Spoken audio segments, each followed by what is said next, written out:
Ассалаумағалейкум, Түгел Лайф YouTube арнасының көрермендері. Келе жатыр. Жаңа жылдарыңызбен, ең бастысы. Енді 24 жыл аяқталып жатыр. Аздаған қорытындылап өтетін кезең желтоқсан соңы. Енді спорт тақырыбында айтатын болғаннан кейін қонақтарымыз тікелей спортқа жауапты адамдар. Мерболат ағамыз, Нұржанов, облыстық спорт басқармасы орынбасары басшысының, және Армат Амангелдіұлы Исанов, қалалық спорт бөлімінің басшысы. Енді Мерболат аға, қош келіп отырсыз. Рахмет келгеніңізге, қабыл алғаныңызға. Бастайық бірден, көп созбайық. Жалпы биыл спортта қандай жаңалықтар болды, қандай жетістіктер болды, қай жерде ат деген ай болды. Содан бір айтып өтсеңіз. Қайырлы кеш, құрметті осы Түгел Лайф көрермендері, өздеріңге рахмет. Осы жерде жылдың аяғында спорт саласын қорытындылайық деген себеппен шақырып жатсыздар. Енді біз қуана қабылдадық шақыруларыңызды. Енді жылдың соны, өздеріңіз білесіздер, биыл бүкіл тек біздің еліміз үшін, әлем үшін олимпиадалық жыл болды. Өздеріңіз білетіндей, Париж қаласында олимпиада өтті, жазғы ойындардың. Жалпы жылды жақсы аяқтап жатыр деп есептейміз. Көптеген шараларымыз өтті. Банағы бұқаралық спорт саласында да қала, облыс көлемінде, аудан көлемінде де үлкен, былай қарасақ, мына спортпен айналысатын, бұқаралық спортпен айналысатын адамның санын жылма-жыл көбейіп келе жатыр, қызығушылық спортқа. Енді біздің өзімізде спорт саласында индикаторларымыз болады, ол көрсеткіштеріміз. Соның бірі мына бұқаралық спортпен айналысудың көлемі, халықтың. Енді біздің облысымызда 700 мыңға жуық адам болса, соның қазір уақытта 41%-нан астамы бұқаралық спортпен айналысады деп біз сеніммен айта аламыз. Енді жылма-жыл мына Қазақстан Республикасының спорт саласын және дене шынықтыру саласын 29 жылға дейін дамытудың тұжырымдамасы бар. Сол тұжырымдамаға келсек, сол 29 жылға дейін күнделікті мына бұқаралық спортпен айналысатын адамдардың санын тұрғындардың 50%-на дейін жеткізу деген мәселе бар. Қазірдің өзінде біз 41%-дан асырып отырық. Ол да үлкен жетістік деп айтамыз. Сосын биыл көптеген біздің инфрақұрылым дейміз ғой, спорт саласындағы облысымыз бойынша біз көптен бері күткен мына дене шынықтыру фоктар деп айтамыз ғой, соларды ашу мәселесі бойынша биыл көптеген елді мекендерімізде, аудандарымызда іске қосылып, бүкіл облыс бойынша аудан орталықтар қазір банағы фок дейміз ғой, сонымен қамтамасыз етілді. Соңғы мына биылдың өзінде Казталов ауданында, Казталов ауылында, Тасқала ауданында, Тасқала ауылында үлкен біз сол жерде фоктар салып бітірілді. Енді білетін болсаңыз, олар 4-5 жылға созылған құрылыстар еді. Биыл солардың халық игілігіне тапсырылып берілді. Және ауыл, үлкен тірек ауылдарда да біз сондай спорт зал салу мәселелерін көтеріп келеміз. Биылдың өзінде өткен жылдың аяғында Мерейде ашылды. Мерейде, банағы Бұлдыртау ауылында, Тоғанаста салынып отыр. Жаңақала ауданының Жаңақазан ауылында спорт сондай үлкен игі істер жасалып қазір енді кеше ғана өздеріңіз білесіздер, Жайық аренасын аштық. Үлкен Қазақстанда көлемі ең үлкен спорт кешендерінің бірі деп айтуға болады. Ол жерде 21 мың шаршы метр көлемінде 17 спорт түрін дамытуға болатын жер деп айтуға болады. Ол мына біздің президентіміздің Батыс Қазақстан облысына сапарында 23 жыл тікелей тапсырып, әкімшілікке тапсырып, президент әкімшілігіне тапсырып, сол жерде Қазмұнайгаз компаниясына тапсырып, солардың тапсырысымен бүгін жыл 14 айға созылған құрылыс міне кеше ғана 26 желтоқсанда тапсырылды. Өздеріңіз көбіңіз куә болдыңдар. Жергілікті халық көрді. Орада үлкен ертең бұқаралық спортты дамытуға мына біздің облысымызда қалада тұратын адамдар білет, бізде үлкен Қазақстан Республикасының чемпионаттарын ойын түрлерінен өткізетін жеріміз жоқ, шын айтсақ. Ораға келіп көрермен жайғасып қарайтындай. Сол жайық аренасында 1200 орындық трибунамыз бар. Ол жерде еркін отырып қарап, мысалға айтсақ, Бәйтерек футзал командасы біздің Қазақстан чемпионатында ойнап келеді. Орада кәдімгі әйгілі болған банағы Қайрат клубы бар, Семей клубы бар. Мына футзалдан лига чемпионы да ойнап жүрген командалар. Одан қалса бана Тұлпар бар, Ақтөбенің. Олар о жерде кәдімгі дамып кеткен. Енді біздің де Бәйтерегіміз көтеріп жатыр. Халық көрермен саны жылма-жыл көбейіп келеді. Сондай жерлерді өткізуге тиімді болады да. Және де соңғы жылда волейбол ойынынан үлкен жетістіктерімізге жеттік. Жайық командасы бір жылдың ішінде жоғарғы лигадан өткен жылы осы биыл ұлттық лигаға ауысып, ұлттық лигадан 4-ші орын алып, Қазақстан Республикасының кубогынан 2-ші орын алып, сондай жетістіктер жетеді. Қыздар командасы, Грация командасы өткен жылдың чемпионы болып, банағы жоғарғы лиганың ұлттық лигаға шықты. Жастар командамыз қасында дубль дейміз, солар ойнап келе жатыр. Сондықтан көбінің бәрі біздің жергілікті спортшылар о жерде ойнап жатыр. Футзалдан U19 дейміз, U19-ның балдарымыз чемпион Қазақстаны болды. 19 жасқа дейіндер. Енді жеке спорттарды айтсақ, көптеген олимпиадалық түрлерден енді жасөспірімдердің жетістіктері жақсы жылма-жылма көтеріліп келеді. Мына олимпиадалық түрден бокстан биылдың өзінде кешегі жыл қорытындысында ең үздік федерация деп бокс федерациясы алған болатын номинацияны. Биылдың өзінде олар 3 Азия чемпионын берді жастар мен жасөспірімдердің арасында. Кешегі қараша айында өткен әлем чемпионатында Сейілхан өнер чемпион атанды жастардың арасында.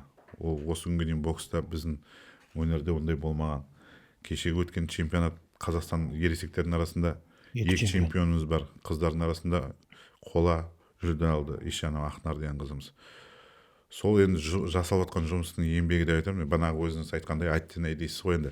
Аттинайдың бірі енді олимпиадаға біз көп лицензия бере алмағанымыз болмаса, жалғыз Байдар канойдағы есуде Мария Бравкова деген қызымыз қатысып, тек 19 жасында олимпиадаға қатысу, ол да бір арман болар. Одан үмітіміз зор. Бірақ тек олимпиада бітісімен 2 жұма өткелі, ол ересектердің арасында Мария қола жүлдеге алды. Әлем чемпионаты. Ол да болмаған нәрсе әлем чемпионатында, біздің облысымызда ондай болмаған. Азияны алды, Азияда да алып жүр, бірақ әлем чемпионатында қола медаль алу жас қызға. Енді олимпиаданың өзі көрсетті. Көрсеңіз, орада спортшылардың жасы көп, 30-дан асқан. Сақа уже қатайған дейміз спортта. Мариямыз тек 19 жаста, мен ойлаймын, келесі олимпиадаларға осы бағытта ары қарай өзін дамытса, онда да үмітіміз бар деп. Енді Аттинай деп айтуға, сол олимпиадада жүлде алмағанымыз, көбірек лицензия бермегеніміз болмаса, бірақ келесі олимпиадаға жұмыс уже сол күннен басталып кетті, атап өтсек. Жатыр дейміз. Енді жоғары жетістіктер спорт туралы тағы да айтып жатырмыз болашақ алдағы уақытта. Енді Арматаға тағы да қош келдіңіз. Жалпы бұқаралық спорт дамытуда қандай шаруалар таралып жатыр? Жаңа шет жағын айтып кетті, 29 жылға дейін халықтың 50% тұрақты түрде айналысатындар қатарына қосамыз деп жатыр. Қазірдің өзінде біраз жұмыс жасалып жатыр. Енді қайырлы кеш. Түгелбай лайв подкастына қош келіп жатырық. Енді Түгелбай інім, біріншіден шақыруыңа рахмет. Қабыл алдық, жылды қорытындылайық деп Меруат Сангелеш екеуміз келіп қалып жатырық. Жалпы бұқаралық спорт, жоғары жетістіктер спортын қорытындылай келе, енді қала бойынша қазір біздер биылдың өзінде 24 жылы 300 спорттық іс-шарамен жаптық. Бұл енді көптен жасалып жатқан шаралар. Оның ішінде әртүрлі деңгейдегі спартакиадалар бар, жоғары оқу орындары арасында, вуздардың арасында жарыстар бар. Өзіміздің дәстүрлі түрде жарыстарымыз бар. Биылдың өзінде сол біздің қойған межемізге жетіп тұрық. Енді басты мақсат біздің Орал қаласының дене шынықтыру спорт бөліміне басты мақсаты қала бойынша бұқаралық спортты дамыту, әртүрлі деңгейдегі жарыстарды ұйымдастыру. Қала бойынша 300 мыңның үстінде халық тұрады. Оның деген жылдық біз статистикалық есебіміз бар. Сол бойынша биылдың өзінде қазір 300 мыңның үстінде халықтың 41% тұрақты спортпен шұғылданады деп біз есебіміз. Одан бөлек біздер әртүрлі деңгейдегі мемлекеттік қызметтер көрсетеміз. Бірінші, екінші, үшінші разряд биылдың өзінде 600-дің үстінде мемлекеттік қызмет көрсеттік. Госуслуга деп айтамыз. Енді одан бөлек бізге қарасты Орал спорт клубымыз бар. Онда 100-дің үстінде қызметкерлер жұмыс істейді. Енді қала әкімдігінен жыл бойынша бюджет бөлінеді. Сол бюджетті біздер игеріп, енді біздің басты мақсат халықты көптеп спортқа тарту. Ана Меруат Сағалиш айтып кетті, биылдың өзінде үлкен қуаныш, Жайық арена. Енді бұл бір арман ғой. Халықтың күткені сол ашылып, кеше қуанышында, ашылуында бірге болдық. Ол жақта да үлкен ауқымды шаралар өткіземіз.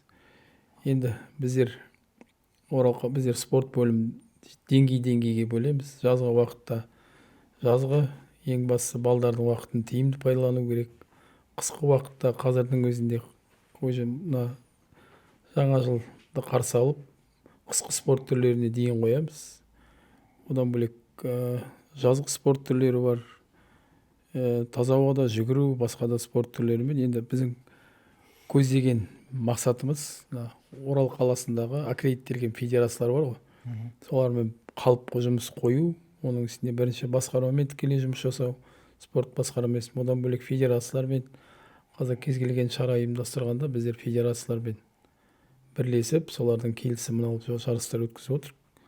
Неге десеңіздер, федерациялармен бірлесіп өткізгенде ары қарай ережелерде сақтық шараларын қолдауға да осындай бастама бастадық.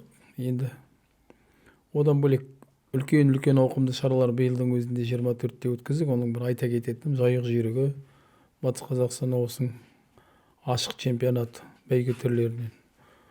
Одан бөлек достық дружба халықаралық турниріміз бар. Жыл сайын дәстүрлі волейболдан. Оған көршілес Ресей мемлекетінен, Қазақстанның басқа да облыс өңірлерінен командалар келді.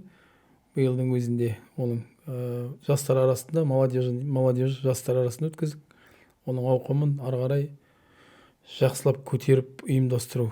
Одан бөлек аула клубтары мен комьюнити орталығым бар. Ол спорттың 14 түрінен 3000 баланы қамтыдық 8 бен 14 жас аралығында. Оны біздер өткізіп келе жатырық. Одан бөлек ұлттық мектеп лигасы бар. Орал қалалық білім бөлімімен бірлесіп спорттың 11 түрінен биыл жылда қыркүйек айында оқу жылында басталады. 25 жылдың мамыр айында аяқтаймыз.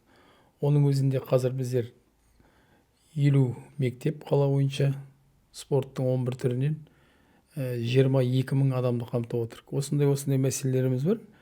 Осындай деңгейдегі жарыстарды өткізіп, көбірек бұқаралық спортпен адамдарды тарту. Енді ардагерлерде тыс қалып жатқан жоқ. Қазір ардагерлер шахматтан, волейболдан, мүмкіндігі шектеулі жандар арасында облыстық спорт клубпен де жақсы байланыс қойдық.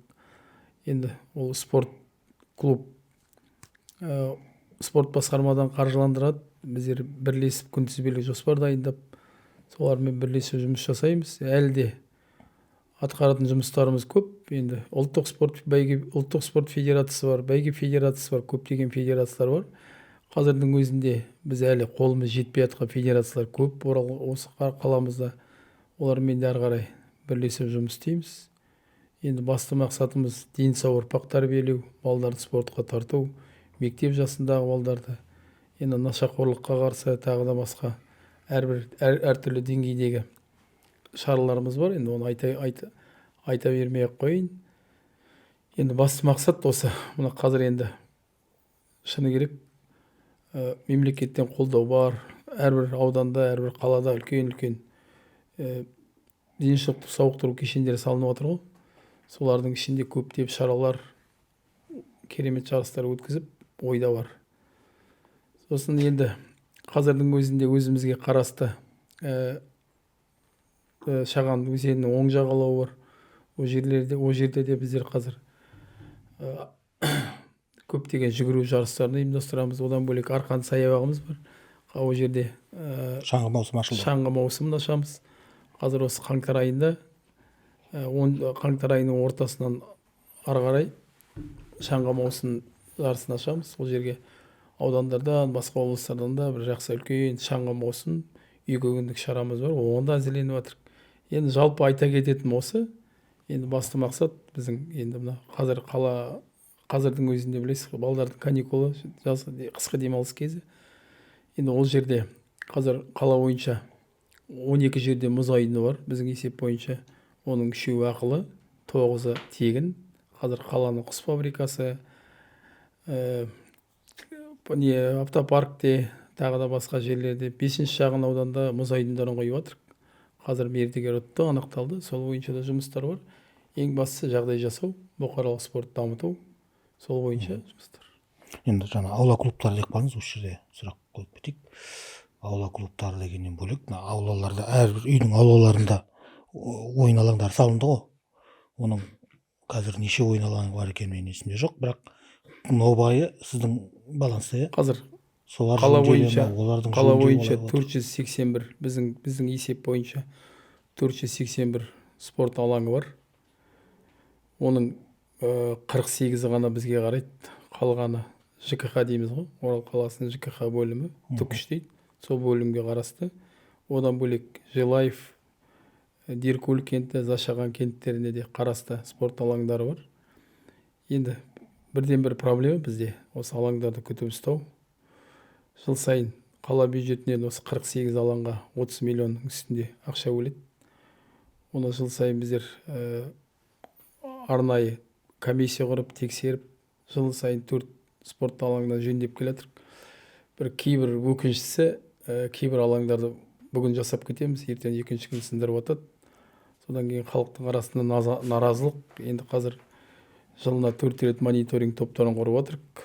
Одан бөлек бұдан үнемделген қаржыға мына 48 алаңның ішінде хоккей қорапшалары бар, тағы да басқа ойын алаңдары бар. Соны күтіп ұстау, жағдай жасау, соларды жөндеп, дәнекерлеп, сваркілеп дейміз, дәнекерлеп басқа жұмыстарын жасаймыз. Енді келесі жылға да қазір қала бюджетінен ақша сұрап отырық, ақшамызды қолдады. Егер келесі жылы бойынша март-наурыз айларында жұмысты конкурс өткізіп, жұмыстарымызды бастаймыз. Енді қазірдің өзінде бізде 48 алаң бар. Қаланың әрбір түкпірлерінде, оның құс фабрикасы жағында бар, мес комбинат та бар, ет комбинат шағын ауданында, 6-шы шағын ауданда бар, көптеген жерлерде бар, автопаркте бар, Омегада бар, көп жерлерде бар, Деркөлде бар. Енді соның бәрін күтіп ұстау, арнайы мекемеден кісілер қарастырылған. Қаланы топ-топқа бөліп тастадық. Жыл бойы содан шаралар өткіземіз. Ертіні қыс айындағы балдардың каникулына келетін жарыстардың көбін біздер қазір мұз айдындарында қаланың түкпір-түкпірінде өткізу жоспарымыз бар. Осы енді қалғандар енді 481-ден 48-і бізден алып тастағанда, қалған енді ауылдық кенттерде, қалалық кенттерде, енді оларда қазір атсалысып отыр, күтіп. Енді бірден бір проблема осы болып тұр да қазір. Бұзып кету, сындырып кету, тағы да осындай мәселелер көп орын алады. Кейде білмей қаламыз.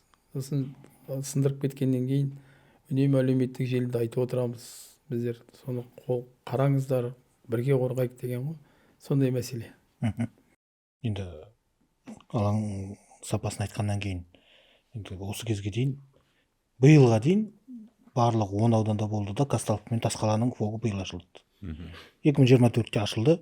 Екеуі жаңа фог, бірақ аудандарда барлығын қамтыдық, 100% аудан қамтылып тұр. Тағы да тірек ауылдар, үлкен ауылдарда салынды. Болашақта тағы 10 ауылда салады деген жоспар бар, иә? Оның ішінде Даринскі бар, Еңбек ауылы бар, Теректі ауданы. Үлкен Еңбек. Бірақ Ақсайдың шауылы бар. Осы кезге дейін, мысалы, Бәйтеректің фогының төбесі ағып тұрғанын білеміз. Сырымға барғанда да көз түсті, кіреберісінде ағып тұр. Оларды жөндеу аудандық спорт бөліміне қарасты ма, әлде сіздер конкурсына қатыстырмасыз? Енді көптеген аудан орталықтағы бана фогтарымыз, ол жергілікті аудан балансында тұр көп жерде. Бізде енді банағы дүйсіші дейміз ғой, БЖСМ-лар, банағы балалар жасөспірім спорт мектептерлер, ол біздің басқарма қарамасында. Бірақ үлкен фоктар банағы бұқаралық спортты дамытуға, күнделікті мына ересек адамдардың кешкі уақытында тиімді уақыттарын өткізу үшін бана спортпен айналыссын деген жағдайда ол жергілікті аудан балансында болады. Енді оның проблемалар бар, енді соңынан салғандарда, оған дейін салынғандарда да кішкене ремонт жасайтын жерлер бар. Енді тұрған дүние кезінде сапасыз салғандары да болар. Оны енді күнделікті уақыт керек, оны өздері де айтып, өздері де оңдап келеді. Бана текущий ремонт жасап, капитальный ремонт қазір тек біз сұрап отқан соңғы салған фоктардың ішінде ол Қаратөбедегі фок, Қаратөбеде. Ең алғашқылардың бірі ғой Қаратөбе. Иә, 2015-те мен шатаспасам 2015-те. Сырым, Қаратөбе алғаш. Қатар салынды. Иә, Сырымның енді кіреберісін мен көрдім, кіреберісінде бар екен, ол текущий ремонтпен жасалатын нәрсе. Ол капитальный сұраған екен, біз тексеріп қарап, текущий ремонтпен жасаймыз дедік. Ал Қаратөбеге поездіс осы қарашада бітті. Оған келесі жылы енді біз бюджеттен ақша қарастырсақ, банағы күрделі жөндеу жасаймыз. Неге десеңіз, сол жерде фундаменттің кішкене кезінде геодезия дейміз ғой, геологиясын дұрыс қарамай, фундамент отырып кетіп, кішкене жарылып баратқан жағдайы бар. Сондықтан оларға күрделі жөндеу керек болады. Жалпы енді аудандарымыздағы банағы біздің балансымыздағы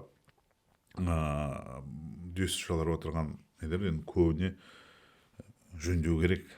Біздер фоктарды, соңғы салған фоктарды айтып жатырық қой. Иә, оның көбі енді жергілікті аудандық баланста. Бана Қаратөбе мен Сырымда біздің баланста, білуімше. Қалған жерлерде бәрі өздерінің балансында. Спорт клубтардың меншігінде ғой. Жергілікті спорт клубтар бар ғой. Әр ауданда өзінің спорт клубы бар. Қайсар дейміз, Жігер дейміз, тағы да спорт клубтар бар. Ақсай спорт клубы дейді. Банағы жергілікті мәдениет және спорт бөлімдерінің қарамағына кіретін аудандық әкімшілікке. Бана кешегі салған Тасқала мен Қазталықтың жаңадан салған фоктар, олар да сол балансқа беріліп жатыр өздеріне. Аудан деңгейі. Аудан деңгейі. Қалай болғанда да 2015 жылы салынған фок 2024-те күрделі жөндеуге жабылуы ол шыны керек. Басындағы мүмкін ақша берілді де тезірек поезд жаса дей ма, егеру керек па, солай жасалған бар, білмейміз, бірақ ораға қазір сараптама айта алмаймын да, енді қазір уақытта сондай жағдайға келіп тұр енді. Ең бастысы оны поезд жасалып болса, фундаменті туып кеткен деп кішкене сондай әсер келдіріп тұр. Біз енді постфактумды қарап тұрдық та, оның болған себебін солай болып тұрды. Оны қазбалап жатқан жоқпыз, жай ғана біздің ойымыз. Сосын жаңа сіз айтып кеттіңіз, биылғы жетістіктер енді бокс бар, Буравко машина жетістіктері бар, басқа да бір темірландар бар. Бірақ көбі жазғы спорт түрлері екен да, олимпиада. Бірақ қысқыдан жалғыз Алина Ажғалиева. Басқа қысқы спорт түрлеріндегі жағдай қалай? Енді атап өтсек, бізде енді қысқы спорттың 5 түрі дамып келеді облысымызда. Банағы шаңғы, спорт, шорт-трек, хоккей бар, шайбамен, допты хоккей бар, сосын фигурный катание. Мәнерлеп сырғанау. Осы 5 түрі қазір біздің облысымызда бар, федерация бар, жұмыс істеп жатқан, біздің бөлімшелеріміз бар, аудан, қаладан. Енді банағы қалай айтамыз, бірақ табиғи өзінің нелері бар ғой, климатический условия дейміз ғой.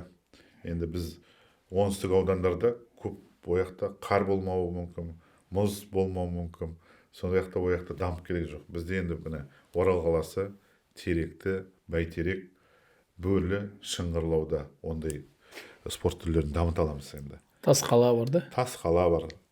Енді қазіргі дамып келе жатқан 3 ауданда. Біз енді оған дерт қойып айтып жатырмық міне. Мен коллега өткізгенде айттым, міне қыс қай жерде жақсы қарымен не болады? Шаңғы тебу, шаңғы спортын дамыту, жетістіктеріміз бана біздер тек шорт-тректі, біз трек облыс деп айта аламыз, республика бойынша. Бірақ біздер бана балалар жасөспірім мектебін маңында бір 18-ге дейін жақсы спортшылар дайындап келеміз. Одан кейін ересек келгенде осы спортшыларымыз ұстайтын жеріміз болмай келді осы күнге дейін. Клубымыз болған жоқ. Басқа елді мекендер, Астана қаласы, Қостанай, тағы да Көкшетау, Ақмола облыстарда, ораларда клубтар бар. Банағы сосын базалары бар, жақсы. Например, шаңғыдан бізде Ридер қаласы, Щучинск қалаларда базовый біздің сборныйдың недер бар. Орада интернаттары бар. Балдарымызды интернатқа беріп отыр. Қазір 6 баламыз бана Щучинск, Ридерді шаңғыдан бар, біздің балдар. Ол біздің атымыздан. Бірақ мынарда біз көп көрмейміз. Енді олар бітіре келгесін бана ағылшынша айтқан хантинг дейді ғой. Охота басталады да, бана алып кету мәселесі бар. Бізде қазір 5 баламыз шорт-тректен басқа региондарды қамтып жүр. Кімдер олар? Бана Ғали Ахметов бар бізде. Әділ Ғали Ахметов да. Кезіндегі тренер болып біздің Бекжанов кім, тағы да кімдер? Нұрберген. Олар бәрі басқа жерде қазір тренер болып жүр да, например. Кешегі, біздің өкініміз, кешегі тек Алина Ғажгерева алдағы ақпан айында болатын Харбинде болатын қысқы Азия ойындарына бір тек лицензия алып тұр. Сосын хоккейдан шайбамен біздің құрамадан бір баламыз кіріп тұр да. Сол бала кім бізде хоккейден? Ол қазір енді осынан бастап қазір Астана қаласында жаттығу алып жүр. Астана клубында жүр. Неде? Барыстар системасында жүр, жастардың арасында. Ол кіріп жатыр. Мен қазір атын ұмытып тұрмын. Бірақ біздің облыстан 2 банағы неміз бар, лицензиямыз бар. Айтқанда 2 адамымыз бар. Бірақ біздер қазір клубный система дейміз ғой, клубный системаға көшу мәселесін айтып тұр. Мына олимпиадалық ойындарын, например, шорт-тректен клубный система жасақ, оның ішінде жалақысын саламыз, тренер және банағы сбор, жарыстарға қатысатын қаражатын саламыз. То есть жыл бойына клубный системасы. Неге десеңіз, біз банағы дүйшілердің системасына 18-ден асқан баланы ұстай алмаймыз. Ол енді банағы ШВСМ системасына кетеді. Орада банағы оның жетістіктері болса, 100 мың, енді жастардың арасында 100 мың көлемінде жалақы стипендия дейміз ғой, алып отырады. Оны аз көреді. Жәрдемақы, банағы. Надбавка дейміз. Оны енді қазір қарасын 100 мың деген ересек адамға ол аз да. Сосын басқа жерге жалақы іздеп кетеді. Сондықтан біз ұстай алмай отырмыз. Былай базовый детский спорт дейміз ғой. Балалар спортын, балалар жасөспірім біздің жақсы әкеліп келгенде, ол тек біздің қысқы спортта емес, көптеген спортымызда бар. Басқа жазғы түрлерінде де бар. Күресте болсын, дзюдода болсын, тағы да. Ол біздің проблемамыз. Бірақ келесі жылдан, осы 25 жылдан біздер клубный система жасаймыз деген ойымыз бар. О жерге олимпиадалық түрлер клубын ашу, жеке андай ойын түрлерін емес, например, скажем, әйелдер күресі, еркін күрес, дзюдо, бокс, грек-рим, бокстан клуб бар. 2-ші жыл клуб жұмыс істеп жатыр, өзінің нәтижесі бар, беріп жатыр. Олимпко да бокс істеп жатыр? Жоқ, Олимп емес, бізде клубный система, бокстан клуб деген бар. Федерациямен бірге жұмыс істеп келеміз. 100 миллион көлемінде қаражат жыл сайын бөлеміз. Орада 40-қа жуық біздің ведущий спортсмендер тұрады, тренерларымыз бәрі. Уже биылдың өзінде жақсы көрсеткіш берді, оның өзінің нәтижесін беріп жатыр. Енді бізде банағы стол теннисі дейміз. Ол да олимпиадалық тұр ғой. Онда да бізде 5 баламыз жан-жақта жүр. Европаның Австрия елінде 2 сборныйда жүрген бізде баламыз клубный чемпионатта ойнап жүр. Оларда клубный система бір-бірімен ойнайды, қалалар клубный. Сонда жүр. Оралдың балдары. Айдос пен кім ағайынды екеуі, Кенжегалиевтер ма фамилиялар. Олар бұрын осы біздің мектеп бітіріп кеткен балдар. Осы теннис осы Ғұмар Қараш көшесіндегі осы жерден бастап кеткен. Оларда Павлодарға 2 бала кетіп қалды, например. Оларда клубный система бар. Неге десе, жалақысын береді, жағдайын жасайды. Бізде сондай жағдайға көшу керек. Енді өздеріңіз кеше министріміз келіп кетті, ол сұрақты біздің спортшылар тренерлермен келіскенде айтты, көтерді. Жаңа заң бойынша олар ертең бір-біріне көшу мәселесін қарастыратын болды. Неге десеңіз, үлкен чемпионаттар жеңіп алған балдарымыз бір елді мекеннен алып екінші регионға ауысып кім қай жерде қандай условия береді соған кетіп қалған проблемалар бар. Спортта ол бар. Бәрі енді түбінде Қазақстанды қамтиды, енді Қазақстанның атынан шығады, бірақ жалпы енді біздің тренерларымыз өзімізден шығарып өсіргесін, бізде оның нәтижесін көрген. Біз батыстың баласы деп мынарада енді былай қарасаң Данияр Елеусинов біз айтамыз батыстың баласы, Оралдың баласы деп, бірақ ол олимпиада чемпионы болғанда Астана атынан шығып жүрді. Әлем чемпионы болғанда әлем чемпионы болғанда, олимпиада чемпионы болғанда. Сондай сияқты мәселелер бар. Біраз бала сыртта жүр екен ғой біздің. Иә. Қысқы спорттар керек. Қысқы спорт түрлерін біздер дамытамыз деген ойымыз бар ары қарай. Қысқы спорт дегенде келеді осы Ол күні үшін кеше. банаға, иә, мен сөзіңізді білейін. Бізде мұз ареналар жоқ. Бір аренамызға уақытымыз сыймайды. Сіз ол жерде болып көрсеңіз, барып қараңыз, таңнан кешке дейін орада қаумалаған адам, ата-ана бәрі баласын күтіп тұрған, мына 5 жастан бастайды. Мана фигурный катание дейміз ғой. Мәнерлеп зырғанау, хоккейге 5 жастан береді. Ата-ана бәрі тұрады. Ол жерде ана мұзды біз сағат таңғы 6-дан түнгі 12-ге дейін уақытын бөлеміз. Бірінші ол біздің банағы спорт мектебіндегі айналысатын балдарға. Содан кейін оның сыртында басқа жеке клубтар бар, кешкі уақыттардың бос уақыттарын алатын.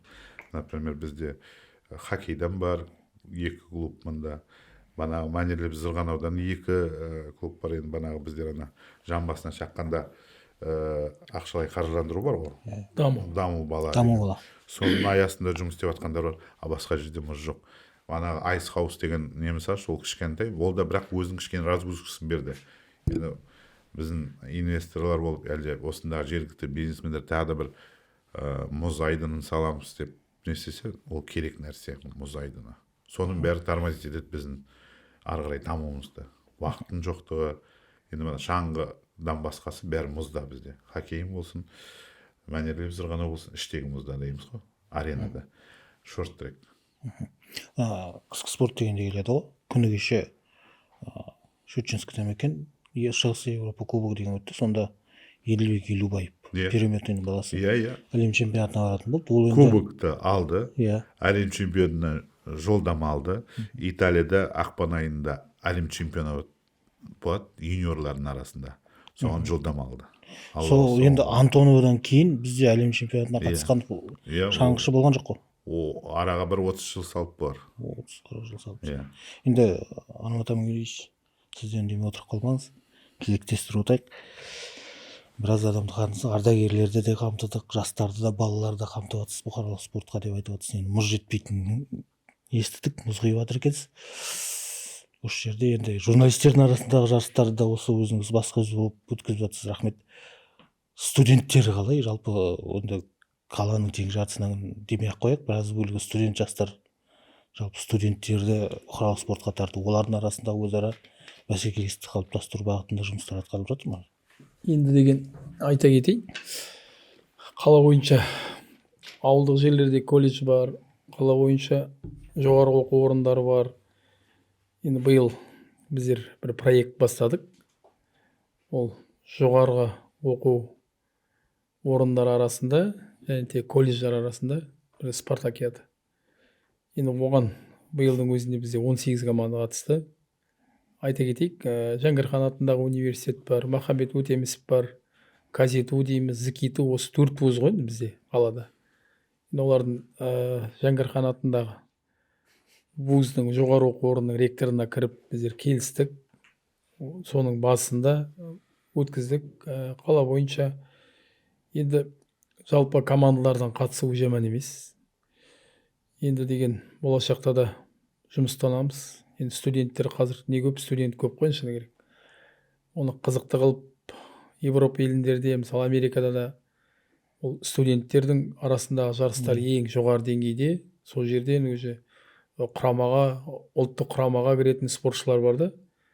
Бізде енді қазір мойындау керек, вуздардың кішкене басым не қатынас әлі дұрыс жолға қойылған жоқ. Енді кейбір вуздарға қазір өзіміз аяқтай бардық. Енді келесі жылда осындай ірі көлемдегі жарыстарды өткіземіз. Биыл қатысушыларды біздер аудандарда шақырғанбыз. Біздерге тек Теректі ауданы келді. Қалған аудандар оның облыстық білім басқармасына қарасты Орал қаласында колледждер бар ғой. Соларға кіріп арнайы кірдік, басшысында болдық, өзіміздің ережемізді келісім алдық.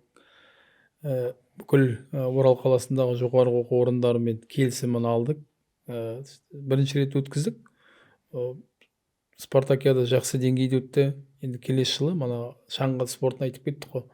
Шаңғы спортын, одан бөлек жеңіл атлетика, сондай жарыстардың түрін қосамыз.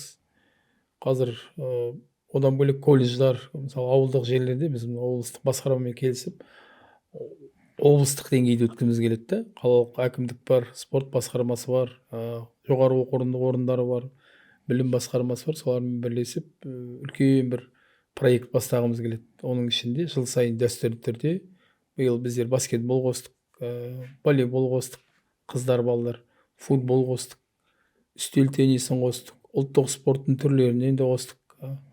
Енді болашақта осыны келесі жылы амандық берсе өткізетін болсақ, шаңғы қысқы түрлерінде қосамыз.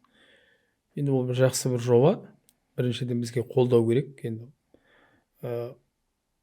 үлкен, мысалы, Жәңгір хан Өтемісов атындағы үлкен жоғары оқу орындарының базалары бар. Оларда қазір қалада кейбір спорттық жарыстармен қабаттасып келеді ғой. Сол мезгілде біздер оларға түсіндіріп, олардан келісім алып, бізге Жәңгір хан атындағы өзі ректор Асқар Мырзахметович өзі арнайы спорт базаларын берді. Сол базада өткіздік. Енді бұл үлкен жобамыз. Енді бұны ары қарай дамытамыз, қалдырмаймыз. Бірінші ең басты студенттер тарту, қызықты болу. Биыл көбіне ұнады ол жарыс. Келесі жылы егер бізге демеуші дейді ғой, спонсор табылатын болса, демеушілерді тартып, бірінші, екінші, үшінші орын алғандарға қаражат беріп, сондай мақсатта өткіземіз деген ой бар. Жалпы ол жұмыс жүргізіп жатырмыз. Тағы да енді бұқаралық спорт дегенде келеді. Футзал ассоциациясы біраз жұмыс атқарып жатыр, біраз жас сонда ойнап жүр. Енді футболға қызыққан жастардың. Сосын бұқаралық спорттардың ішінде ең массовый дейміз ба, ең қызықтысы, көрермен тарта алатыны волейбол. Енді болашақта жалпы волейбол лигасы сияқты, футзал ассоциациясы сияқты волейбол лигасын ашатындай азаматтар болса, оларға қолдау бола ма жалпы? Қазір енді мана тоқтала кетейін. Футзал қауымдастығы бар ғой, Батыс Қазақстан. Оның басында жүрген Марат, Жасын деген жігіттер. Қазір бізге бюджет есебінен ол жігіттермен ережесін келістік. Екі жылдан бері қарай өткізіп келе жатырмыз. Биылдың өзінде чемпионатқа өздерінің YouTube арналары бар. Чемпионаттың осы жақында ашылуын өткіздік. Онда қазір 66 команда, әртүрлі деңгейдегі, олар өздері бөлінеді. А, Б, С, сол бойынша бөлінеді. Қызметтік лига дейді. 1000 адамның үстінде қамтып отыр қазір енді біздер олармен келісім бар. Биылғы маусымды біз ашып тастадық. Енді Алла амандығын берсе 2025-дің наурыз айында аяқтаймыз. Енді олмен қазір жұмысымыз біз жақсы қойылған, ол федерациямен, қауымдастықпен. Жігіттердің еңбегін, жұмысын көреміз. Кеше өзім сол кешкілік барып, матчтарын қараймыз, ол керемет. Енді оны әлі де дамытамыз. Жігіттерге де айтып жатырмық. Енді болашақта қала бюджетінен ақша қарайтын болсақ, 4 қаланы шақырып, үлкен бір осындай футзалдың ашылуында 4 қала: Атырау, Ақтөбе, Орал, Маңғыстауды, Атырау, Ақтөбе, Ақтау 4 қаланы шақырып, бір жақсы бір кубок өткізгіміз келеді. Онда жігіттермен келістік, келесі жыл бастаймыз. Енді мына волейбол федерациясы деп айтайын, Батыс Қазақстан облысының волейбол федерациясымен деп біздер жыл сайын қала әкімінің кубогын өткізіп келе жатырмық. Қазір ол енді жыл сайын дәстүрлі түрде өткізеді. Оны Меруат Сағынғалиевич те біледі, қала әкімдігінде жасағанда біз оған енді бүкіл аудандардан шақырамыз, демеушілер тартамыз. Енді ол одан бөлек енді Орал қаласының волейбол федерациясын ашам деген жігіттерге ұсыныс ұстадық. Егер ашатын болсақ, біз қолдауға дайынбыз. Енді біздің бюджет есебінен бөлінетін мана медаль дейміз, дипломдарымыз, төрешілік, қазір білесіздер, төрешілік қаражаты көбейді. Енді қазір төрешілікті қаражатында төлеуге дайынбыз.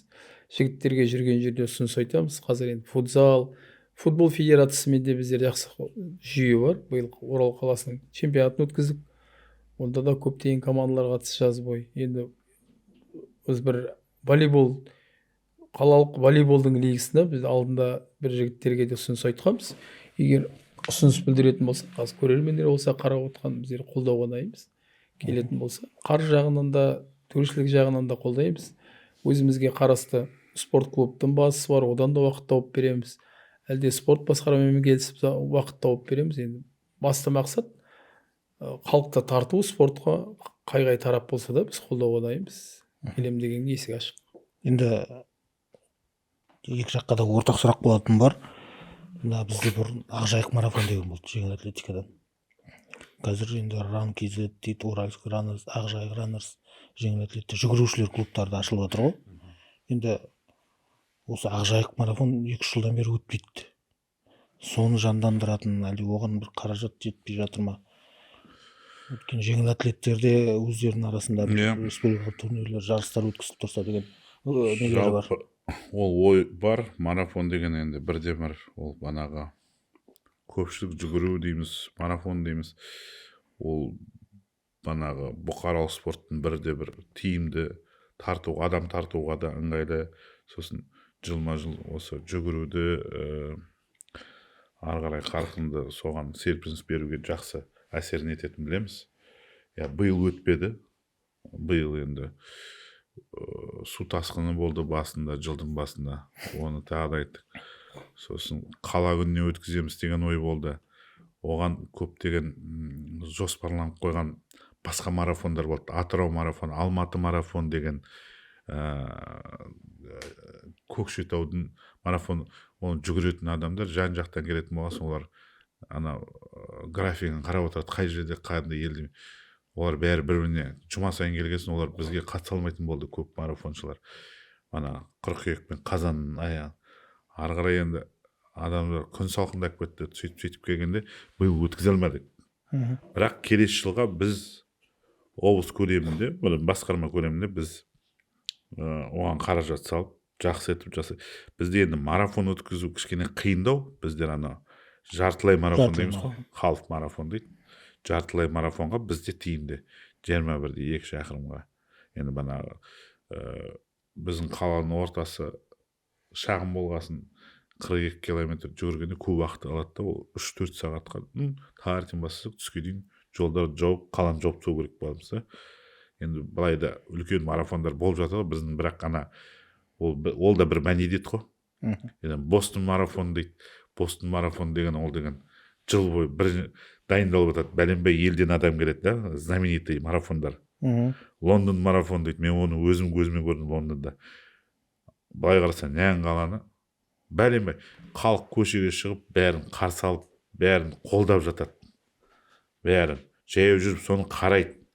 Қаланың бәрін орысша айтқанда достопримечательность, көрікті жерлер ғой. Марафон сол көрікті жерлерінен Лондон бриджі бар да, Тауэр бриджінің үстімен шауып өтеді да, Вестминстердің қасынан өтеді. Ана жердегі аббатствоның замоктарын неден білесіз ғой, Биг Бен соның қасынан өтеді. Олардың бәрін даже медаліне дейін салып қояды. Халық орада уже мәдениет піскен, бәрі қолдап, наоборот, соны күтеді. Бізде үлкен қазір қаланы жауып тастасақ, айқай-шу, автобус неге жүрмеді, мынау неге тоқтамады, мынау неге да, халық әлі оған керек. Бірақ біз соған үлкен көпшілік шараларға үйрету керек, мәдениет қалыптастыру керекпіз. Жалпы енді ойда бар, қала күні қарсаңында басқармамен бірлесіп, осы алдағы жыл қала күні қарсаңында бюджеттен қаражат сұрап, оның енді рәсімдерін, тендердің рәсімдерін өткізіп, мемлекеттік сатып алу бойынша оның арнайы чиптары бар, соның бәрін есептеп, бұл келесі жылы қалаға үлкен қала күні қарсаңында бүкіл қалалардан жинайтын, қаланы көретін сондай бір ойымыз бар. Оны енді болашақта өткіземіз. Қазірдің өзінде біздер Уральск Раннерс, Ақжайық Ран Клаб жігіттер бар ғой. Олардың бәрімен қазір Шаған өзенінің оң жағалауында жарыстар өткіземіз, шағын түрде. Демеушілер тауып береміз, жігіттер өздері жүгіретін топ бар, солармен де байланыс бар. Енді бір өзіміздің бір қойған мақсатымыз бір жылдары өтті қалада. Ол үшін енді көп қаланы түгел жауу керек. Бірінші мәселе қаражат. Егер қаражаттың мәселесі бюджет есебінен қолданса, былтырдың өзінде біз заявка бердік оны өткізуге. Енді мына паводкаға байланысты қолдамады. Ол да орынды болар. Енді елде мынандай жағдай болып жатқанда жүгіріп жүрген. Енді одан бөлек алдағы жылы амандық берсе, бюджеттен сұрап, қолдап, осы басқармамен, федерациялармен бірігіп, үлкен ертерек ережесін бекітіп, үлкен қалалардан қонақтар шақырып, қазірдің өзінде біздің шағын ғана забекті, мысалы жүгірулерге Атырау қаласынан, басқа да қалалардан жүгірушілер көп. Енді қазір қатты дамып баратқан спорттың түрі ғой жүгіру. Келген адам жексенбіде әрбір жерде, мысалы тұңғыш президент алаңында, Шаған өзенінің оң жағалауында адамдар көп жүгіреді, топтасып, өздері соны жиналып. Енді бір қала күнінде, мысалы қалалық әкімдік бар, спорт басқарма бар, спорт бөлім бар, бірлесіп бір үлкен деңгейде бір жарыс өткіземіз. Енді оның да ол дайындығы.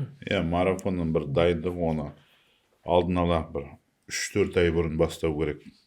Оны бір айда ертең марафон өткіземіз деп бекіте салмаймыз. Оған қатыса алмайды да, келетін адам ол топовый марафоншылармен де келісу керек. Топовый марафоншылар.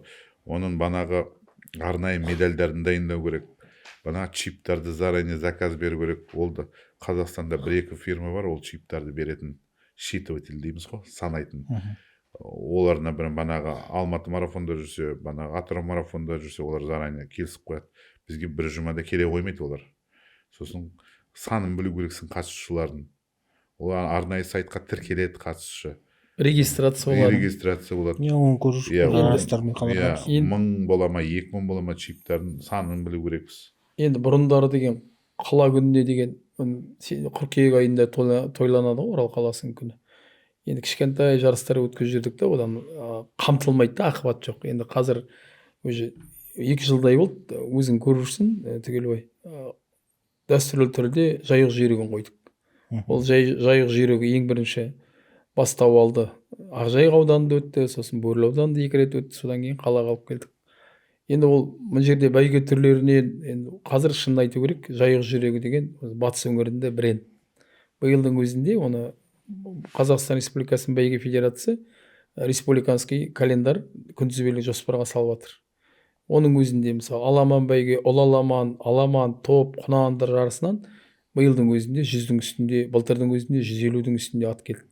Енді мына жерде қала күніне біздерде халықтың бір демалатын концерттік бағдарламасы, ұлттық спортты көретін бір біздер уже не таптық та қазір. Өткізіп жатыр. Халық жыл сайын күтеді. Енді бірден бір мәселе ипподромның орнын белгіледік. Қазір ипподромның мәселесін болашақта шешетін болсақ, арнайы қалалық әкімдіктен жер бөлініп, теңгерімге бөлініп, бюджет есебінен оның ПСД-сын жасап, ар жағында ипподром салатын болса, Атырау, Ақтөбе, мысалы, Ақтаудың аттары Ресей мемлекетімен көршілеспіз ғой, бұл жерге келіп, кез келген бәйге мысалы ақылы түрде өткізуге болады. Биылдың өзінен Олимпиадтың жарысын өткіздік, оның өзінде халықтың қарары көп болды. Олимпиад резо өткен. Қала күнінің өзінде біз 10 000-ның үстінде халық жинадық. Бір құс фабрикасында бізде ипподромымыз бар, шағын ипподром дегенде алаң, стандартқа сай 2,5 километр сыздық, шақырып, автокатпен сыздық. Қазір жыл сайын тазаладық, ол жақсы. Енді манаға екінші осы қала күніне біздер жүгіруді шығарымыз келеді. Жыл сайын қала күніне жүгіру жарысын, марафон, Орал марафон өткізсек, оған кез келген адам келеді, біріншіден қаланың көркін көреді. Соған біз осындай ой бар. Басқармамен жоспардамыз. Енді биыл бәрі дұрыс болатын болса, осы жарысты өткіземіз. Енді қайттан отасына болсақ, мана айтып қалдыңыз, енді шыны керек. Олимпиадаға бір ғана спортшы аттандық. Ең көп дегенде 7-5 спортшы аттандырып жүрдік қой Олимпиадаға осыған дейін. Биыл жалғыз Маша бар. Садағат уже Алина. Жай ғана шай жетпей қалдығын білеміз, қанша жетпей қалған. Какой-то миллиметрлар жетпей қалған дейді. Енді келесі Олимпиадаға дайындық уже басталып кетті деп айттыңыз ғой. Келесі Олимпиадада бұйырса кімді көре аламыз? Зейнеп бар, Настя бар, Панасович. тағы басқа кімдер бар енді көз алда біз жүрген? болжауымыз бойынша қазір біздер енді спорт саласында жүрген мамандарға да старший тренер дейміз ғой, бас тренерларға қазірден бастап мақсат қойып жатырмық. Кім қандай спорттан қанша лицензия алу керек. Ең кемінде біз 5 лицензия деген жоспарымыз бар. Ең кемінде 5 лицензия. Оны қандай вид дейміз? Банағы Бравкова сияқты, бана байдарка мен каноэ, садақ атудан үмітіміз бар. Ертең Азия чемпионатына барады, көреді, балдарымыз жақсы, резервіміз бар. Әйелдер күрестен бана Екі қыз бар. Енді Анастасия Панасович весі, оның енді весі олимпийский вес емес. Енді ол 72-70-дің айналасында жүр. Олимпийский вес 76-ға дейін. Орада енді Қазақстанның мықты қыздарымыз бар. Жәмила бар, Бақбергені, тағы Сыздықова деген қарындасымыз бар. Олар енді номер 1 болып жатыр. Бірақ Настямыз енді Қазақстан чемпионатының өз весінде жақсы орынсыз, жүлдесіз қалып жүрген жоқ. Ол енді вес ауыстырам десе, онда үмітіміз бар, енді оған дейін әлі 3 жыл бар. Бірақ Зейнеп Баянова, ол өзін весі. Биыл енді Бішкекте өткен соңғы лицензионный неде Қазақстан Республикасының чемпионатында соған кім бірінші орын алады, сол жерде лицензияға барады деп шешті. Орада енді Зейнеміз сәл жетпей қалды да, былай ол жерге барса үмітіміз болатын еді. Сол дзюдодан жақсы жастар бар, жастар келатыр да. Исатаев Нұрлан бар. Исатаев Нұрлан бар, кім бар? Зайзағалиев, Нұрсұлтан бар. Такиева бар. Карина бар, Такиева. Ол да олимпийский видта, веста жүргендер. Оларда үмітіміз бар. Даже қазір академический греблеміз жақсы дамып жатыр. Қазіргі Азия чемпион жүлдедер болып жатқан балдарымыз, олар 16-17-те. Ала осы 3-4 жылда олар 20-21 келгенде, олардың да ересекке жетіп қалады. Енді 18-ден асырсақ болды. Сол видтер бар. Сосын біз қазір оқ атуын да дамытып жатырық. Пулевая стрельба дейміз ғой. Қазір уже сборныйға бір қызымыз кіріп тұр. Қазақстан сборныйына. Ертең үлкен старттарда жақсы өнер көрсетіп жүрсе, ол пулевая стрельба деген, орысша айтқанда медаль емкий вид спорта олимпийский. Оның 10 метрден ататыны бар, 25 метрден ататыны бар. Биыл олимпиада алдық қой. Командный ататыны бар. Биыл винтовкамен да. Бізде пока пистолетный стрельба, винтовкасымен де бастаймыз жұмысты. Тренер жоқтығы проблема бар. Кезіндегі тренерларымыз қазір пенсиялық банағы зейнеткерлік жастар жүргендер бар. Біз жібермей жүріп оларды. Жастар дайындандар деп. Енді өзіміздің тренерларымыз дайындап, жоқ жерге енді тренер тарту мәселесі тұр. Басқа региондардан алдыру. Манағы жеңіл атлетикадан кезінде біздің базы жақсы болған. Кешегі анау жайық аренаны көрдіңіз. Орада тек жүгіру емес, қысқы уақытта банағы биіктікке секіру қалай дейді? Батут шестом бар. Банағы Ольга Рыпакова олимпиадалық чемпионымыз бар да. Тройной прыжок деген бар. Үш қарқып секіру деген да, ұзындыққа. Ол бар. Оның бәрі жағдай қазір базы бар. Ертең соған тренерлер керек. Бана батутта секіру, ол да олимпиадалық тұрып білесіз. Бізде Ислам Қабдолов деген әлем чемпионы бар, баламыз. Қазір 15 жаста. Ары қарай осы қарқынмен жүрсе, ол да олимпиадалық. Перспективасы бар ол. Перспектива. Сондықтан банағы ең кемінде 5-6 лицензия деп айтып отыр. Жоспар. Осы видтардан бір трек банағы 5-6 вид, 7 видтан жақсы етіп алып келіп, жағдайын жасап келсек. Клуб құрылса. Клуб құрылса. Банағы сборларына уақыт. Сосын біздер банағы физдиспансер дейміз. Спортшыларға оның дайындау жарыстарға және одан кейін реабилитация өту мәселесі.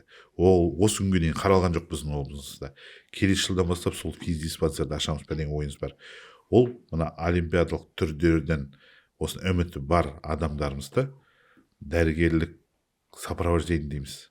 Тексерістен өткізіп, оның жүрек соғысы қалай, пульс алай. бәрін. Бізде болған физдисмонтаж жабылып қалды ғой қазір. Ол баяғыда дегенде ол мынау уровня центр ЗОЖ дейміз ғой, ана банағы соның бағытында болған, бірақ біздер кәдімгі анау банағы спортивный врач дейміз ғой, сондайды алып, сосын кезіне реабилитациясын жарыстардан келгеннен кейін реабилитация өту мәселесі, витаминизацияның қарау, қандай медикаменттер ішу керек, соның бәріне бізде тек спортсмен мен тренердің екі ортасында қарым-қатынас бар осы күнге дейін. Ол анау мынандай витамин ішу керек екен деп тренер айтса, соны барып ішеді. Тағы да оны допингтің де проблемасы бар, былай қарасаң. Оны көбі біле бермейді. Составында не бар, несі жоқ деген сияқты. Сондықтан үлкен шаруа, оны да алып келсек, ол бәрі совокупе спортсменді үлкен старттарға банағы жетістіктерге дайындауға мәселесі. Бұл жақтан тренер, мына жақтан федерация, бұл жақтан басқарма жағдайын жасап келсек, ол ертеңгі спортшы, қазіргі үміт артар спортшымыз, соны алып келіп, ертең олимпиадаға жеткізу. Олимпиадаға енді жеткесін, лицензия алғасын, орада басқа мақсат тұрады. Бірінші мақсат лицензия алу. Сөзіңіз аузыңызда айтып қалдыңыз, витаминизация, физдиспансер енді қандай болғанда да әйтеуір өзімізде болды ғой кезінде. Оны жауып алдық. Болашақта келесі жылы бұйырса ашылады. Бірақ былай қараймыз, қазір балалар жарысына барсақ та, басқа жарысқа барсақ та, тренер, психологы да тренер, доғдыры да тренер баланың. Бәрі тренердің мойнына іліп тастаған. Ал енді өзім де білем, сіз де білетін боласыз, Ислам Сағыналиев биыл спонсорларын тапты ма, Петербургқа арнайы сбор өткізіп, соның басындағы спорттық медицина балаларының денсаулығын қаратып апарып келіпті. Осы күзде ме, жазда ма? Ислам өзі барып бірге сбор өткізді соның басында. Сосын өздерінің шәкірттері, Жанерке бар, тағы лыжда жүрген Ислам. Сол барып бізде жібердік қой, біздер жібердік. Солай болды. Ары қарай Финляндияға сұраған жоқпын. Ол биыл жібермеген жерлер, бұрыннан бара алмай жүрген балдарды біз көзін аштық, Европаға жібердік, Финляндияға жібердік. Енді қысқы видтардан енді өзіңіз білесіз, скандинав елдер деген, банағы Норвегия, Финляндия, Швециялар оның алдына ешкім салмаған, былай қарасаң. Қысы көп болатын жерлер. Қысы көп болады, инфраструктура дайын, трамплин, қысқы түрлерінде көп қой, бізде тек бисвитті айтып тұрып, былай қарасаң, анау трамплиннен секіру, сноуборд, керлинг бар. Бізде федерация бар, баяғы жасай алмаймыз. Сноубордтың былай секіру, трамплиннен секіру нештеріміз бар. Бізде ондай база жоқ, бар нәрсемен жетістікке жету мәселесі отыр ғой қазір. Жалпы енді диспансер керек. Мен айттым ғой, тренермен тек спортшы өздері айналысып келеді осы проблема. Ол да бір ғылыми зерттеу керек нәрселер. Каждый адамнан банағы организм бөлек қой. Бұл спортшының потенциалы қандай? Ол мынандай үлкен напряжение, банағы үлкен старттарды көтеріле ме? Бір айдан кейін екінші айға тағы да бір неге салуға болмайды, например, демалып нагрузкаға шыдай ма деген сияқты. Жүрек соғысы бәрі қалай? Біздер шамалап қарайды да, баяғы вес қуымен екі ортамен дәрі ішуден басқа білмейміз, например. Вес қууды тренер айтады, вес қуу керексің дейді. Ал оның қазіргі жағдайы вес қууға келе ме, келмей ме? Ол баламыз вес қуып келіп весті алады. Метаболизмі қалай онда? Ол жарысқа келгенде барады да бірінші схваткада жеңіледі, например. Потому что ол шаршаңқы уже весін қарамайды. Сондай мәселелер көп, оған да ғылыми банағы көзқарас керек. Енді күні кеше Райық арена ашылуына Ербол Мырзабосын келді, туризм және спорт министрі. Ол енді легионерлік бойынша сұрақ қойғанбыз, кесіп айтты, легионер болмайды деді. Бірақ спорттық медицина, фармакология, жалпы спортқа қатысты, енді қазір спорт қана емес, спорт индустрия ғылым болып кетті ғой. Спорттық ғылымды алдыруға ешқандай кедергі болмайды деді. Енді айтып отырсыз, пулевая стрельба ашылды дедіңіз. Қай спорт түрін алсақ та, кезіндегі легкий атлетика, пулевая стрельба, көбінде жаттықтырушылардың негізі көбі, өзіңіз айтып қалдыңыз, пенсиядағы адамдар деп, сол мамандарды ауыстырылатын, немесе ол мамандар пенсия кеткеннен кейін олардың жаттығу жүргізу несі ескірді деген сөз ғой. Методикасы да ескірді деген сөз ғой. Болашақта енді соларды ауыстыра алатын, шетелден маман алатындай енді оны сіз шешпейсіз ғой, енді біз де шешпейміз. Мүмкіндік болып жатса ондай жағдайлар қарастырыла ма екен? Мен жалпы айтайын, енді кезінде енді совет үкіметі кезінде ол спорттар болды ғой. Соның лебімен біз енді тәуелсіздік алғанда ол кісілер болды, сол кездегі спортшылар болды. Банағы өзің айтқан сияқты Антоновалар сияқтылардың соның басында жүрді. 2000 жылға дейін олардың лебімен келдік. Содан кейін жаңадан ол спортқа, например, біздің тренерлер барған жоқ, жағдайда болмаған бар. Банағы зейнетте жүрген жастар тренерлеріміз сол кезден бастағандар ғой енді. 80-ші жылдар бастаған. Банағы полевой стрельбадан Топорков деген тренеріміз бар. Ол кеткісі келеді. Бірақ анаған жаны ашығасын ана спортқа. Нараға бір адамды қойып, қазір бір баламызды дайындап жатыр. Бір жылда уже университет бітіріп, ол алып кете алатындай бар. Банағы садақ атудан енді қазір тренерлеріміз құдай шүкір бар. Бірақ ана кезіндегі Плотникованы білесіз да? Баннова. Жоқ, ол Баннова Анастасия Берер, Плотникова тренер. Әкесі 80 келді, әлі тренер болып жүр, например. Кезінде әкесі сол Плотникованы шығарды, Олимпиадаға қатысты, Азия ойындарының жүлдегері. Да? Плотник. Олар қазір, например, сол Плотник Краснодар қаласында жүр. Күйеуі Ербол Қуатов Рустам. Легкая атлетикадан Павлодардікі ғой негізі. жақсы тренер. Ходьба. Легкая атлетиканы мына дайындау базовый нені ол білет. Олар Краснодар қаласында жүр. Да? Олармен біз қазір өсеміз. Осындай жағдай болса, былай болса, келесіз ме? Келеміз деп тұр. Мына жақта. Үй бар, несі бар, да? Сондайлар керек тренерлер болса, бізден кеткен тренерлерді. Ресейде жүр. Енді Ресейде қазір білесіз, жерде спорт салада жабық. Олар да өзінің шәкірттерін жеңіске, олимпиада қатысқанын қалайды. Сондықтан ол жақ мына жақын жерде бізде мына қарасаң, алыс шетелге шаппай, Ресей қысқы биттарды айтып тұрсың бана.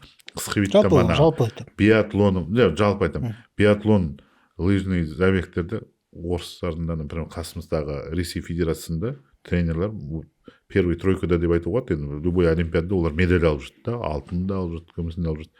Сондай бағытты біз пайдалану керек деп ойлаймын. Жақын жердегі тренерлерді шақырып. Тем более біздің кішкене менталитеттеріміз шамасы бар, енді білетіні бар, тіл білетіні бар. Енді, например, итальянстарды или Швеция или Финляндиядан алып келіп, оны қаражатты ұстаймыз дейміз ғой. Құны да көп болады. Несі де жағдайды жасау керек болады. Бірақ жалпы тренер алып келу мәселе, банағы керек мамандарды алып келуге жалпы қазір министрдің көзқарасы сол бағытта. Жақсы тренер мына жаққа келіп өзінің білімін беретін болса, банағы методиканы алып келетін болса, оны құптайды. Енді банағы спортшыларды легионер қылу, алып келу легионерлер біздің қазақстандық емес спортшыларды келіп, оған қарсы. 1 қаңтардан бастап жаңадан контракт жасасуға болмайды. Жаңа легионер. Енді бар легионерлеріміз бар. Оларға енді оны бүлдем алып тастады деп атқан жоқ. Жалпы жаңа легионерлермен контракт жасауға уже 1 қаңтардан болмайды. Шектеу қойып тұр. Сол мәселелер бар. Біздер енді банағы спортивный врачтарымыз жоқ. Спортивный врачтарымыз. Оны білікті маман болып тартуға дайынбыз енді. Ол жағынан. Оған бірақ бірге жұмыс істеу керек. Федерацияда ол жағында қызығушылық таныту керек. Жалпы тек мемлекетке қарап отырмай. Енді бізде өзіміздің расходтарымызда болады, оны бір шектеулер бар. Мынандай сомадан асыра алмайсың, мынандай неге бере алмайсың жалақы. Мемлекеттік ақша болғасын. Орада бана федерацияда ол жағынан қызығушылық танытып, бір жағдайды жасау, оларды алып келу керек. Сол бағытта. Енді межеленген уақытты да таяқ қалдық. Енді арада өзіңіз келесі жылы Орал спорт қаласының спорт бөлімі жайық жүйрігі енді күтеміз. Енді шыны керек брендке айналды. Ол жарысты күтіп жүрміз. Сосын Ақжайық марафоны жоспарда дедіңіз. Одан бөлек тағы да бұқаралық спорт тұрғысында қандай жарыстар болып қалуы мүмкін? Келесі жылы неше жарыс болады? Әлде осы 300 межеден қаламыз ба? Енді біздің келесі жылға жоспарымыз қазір ұлттық спорт түрлерін дамытып, үлкен бір Деркөл кентінде бір жақсы бір фестиваль қойғымыз келеді. Жер аяғы кеңесін сәуір айларына үлкен облыстық көлемде. Одан бөлек мана айтып кеттім, Орал марафонда енді басты мақсат бұл жерде біздерде федерациялармен ашық жұмыс жасау. Қазір әлде тарта алмай жатқан федерацияларымыз бар, жасыратын жоқ. Кейбір пассивный федерациялар бар, солармен де бір жүйе қойып, бірлесіп көптеген жарыстар өткізу. Мана айттым, мен достық, дружба, Евразия волейболдан халықаралық турнирларымыз бар, енді оны өткізе береміз. Жайық жүрегіміз тұр. Мана өзің айтып кеткен студенттер арасында жарыстарымыз бар, оларды да өткіземіз. Енді неғұрлым бұқаралық спортқа тартатын, сондай қызықты спорт түрлерін өткізіміз келеді. Мана дәстүрлі садақ атудан, одан бөлек мана Меруат Сағынғалиевич айтып отқан пулевая стрельба, сондай олимпиадалық спорт түрін жарыстарын біз көбірек өткіземіз. Садақ ату, олимпиадалық түрі бар, садақтың сон ату, сондай жарыстар бар. Енді одан бөлек мана ардагерлер арасы, мәдени қызметкер арасында спартакиадамыз бар. Журналистер арасында ондай көптеген шараларымыз бар. Енді жоспарлы түрде оны қазір бекітіп қойдық, күнтізбе жасақтап отырмыз. Енді өткіземіз оны болашақта. Енді ең басты біздің приоритет дейміз ғой, мақсат халық көп тартатын спорт түрлерін өткізу, олимпиадалық спорт түрлерін көбірек өткізуге тырысамыз. Баскетболды дамытқымыз келеді қала бойынша. Қазір ұстаздар арасында спартакиаданы екінші рет өткіздік кеше. Қазір бүкіл ауданның дене шынықтыру пәнінің ұстаздарын тартып тұрық, облыс бойынша. Ол 12 команда қатысты, қаланың өзінен 50 мектептен бір команда. Сондай шараларымыз бар. Енді басты мақсат бір өзіміздің бір қойған жоспарымыз Орал марафонды өткізу, жақсылап. Осы. Меруат Сағынғалиұлы, енді бұл сұрақты қоймай кетсе тағы болмайды. Енді биыл футболдың мәселесі ақжайық.